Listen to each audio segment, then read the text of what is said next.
Womin, Djeka, welcome to the Botanic Gardens. My name's Jacoby. I'm a cultural guide here at the Royal Botanic Gardens, Victoria. I'm a Gundi Jamara and Djapurrung man. I come from the Western Districts of Victoria. And I want to acknowledge the traditional custodians of this land. I pay my respects to their elders, both past and present. I acknowledge that spirit of this land.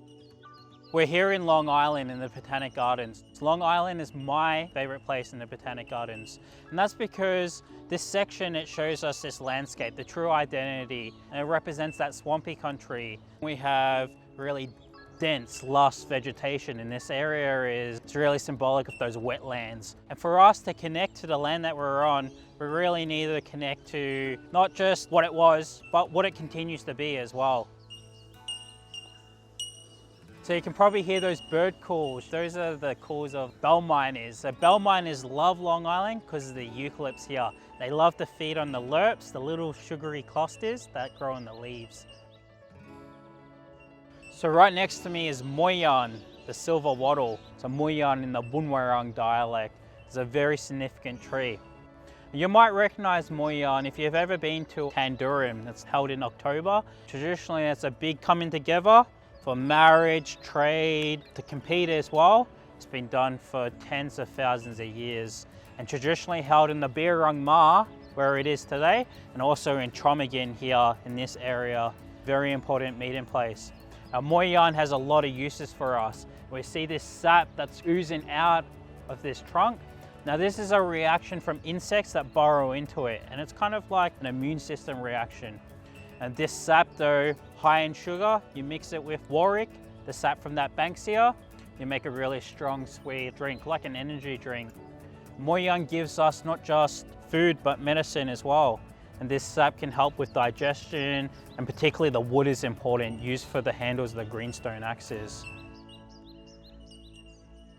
We're looking at some really beautiful green hood and spider orchids. Both these two orchids are quite rare in Victoria. There are about 1,200 to 1,400 different species of terrestrial orchids throughout the Australian continent.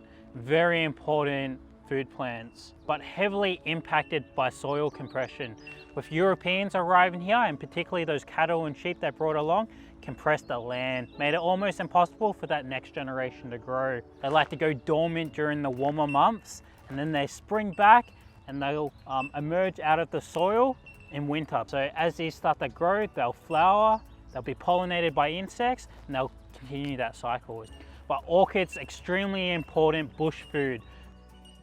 So right here we have what we call Corandurk of the Woiwurrung language group, known as the Victorian Christmas bush. You might recognize that word Corandurk, a Corandurk mission in Hillsville, and it means the fire stick, being that the nice straight long stems will be harvested, dried out, and used as fire sticks to produce fire through friction. And this is an extremely important medicinal plant, a medicine tree. Corandurk was used at first contact to treat all of those illnesses that were brought over by Europeans.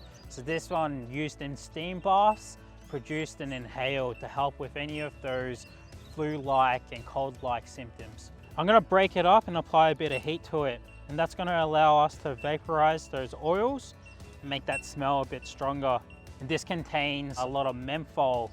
Menthol you'll find in mints and a lot of medicines like Vicks Vapor Rub as well. It's a very useful medicinal plant for us to inhale this.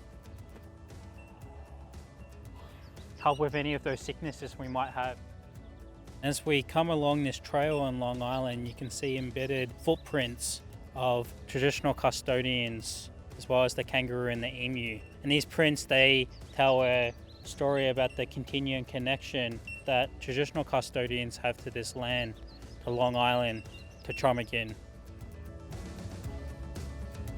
Thanks for coming along with us and exploring Long Island as we've looked at this beautiful and lush landscape. Follow in our footsteps and see its beauty. Come visit us at the Royal Botanic Gardens.